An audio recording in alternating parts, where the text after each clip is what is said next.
everyone, welcome to today's vlog.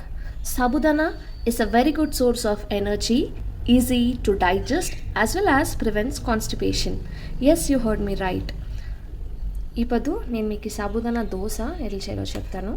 ఇప్పుడు పొద్దున సాబుదానా దోశ చేయాలంటే నిన్న నైట్ నేను ఒక చిన్న కప్లో ఒక 5 స్పూన్స్ ఆఫ్ సాబుదానా మళ్ళీ ఒక 3 స్పూన్స్ ఆఫ్ చన్నా దాల్ని సోక్ చేసి వాష్ చేసి you can see the sabudana here as well as let me show you the chana dal here. Okay, అది సోక్ చేసిన తర్వాత ఇప్పుడు పొద్దున్న దోశ పిండిని డైల్యూట్ చేసేకి నీళ్ళు యాడ్ చేసి సాల్ట్ యాడ్ చేసి దాంట్లో సోక్ చేసిండే ఈ సాబుదానా మళ్ళీ చన్నా దాల్ని యాడ్ చేసి కొరియాండర్ లీవ్స్ యాడ్ చేసినాను. మళ్ళీ తిరుగుబాత్లో కర్రీ లీవ్స్ ఆవాలు అంతా యాడ్ చేసి along with green chillies mix చేసినాను. వెల్, ఎవరికైనా దోశ చాలా చాలా బోరింగ్ అంటే ఈ మెథడ్ ట్రై చేయొచ్చు. It will really be tasty as well as healthy. Do subscribe to my channel. Thank you.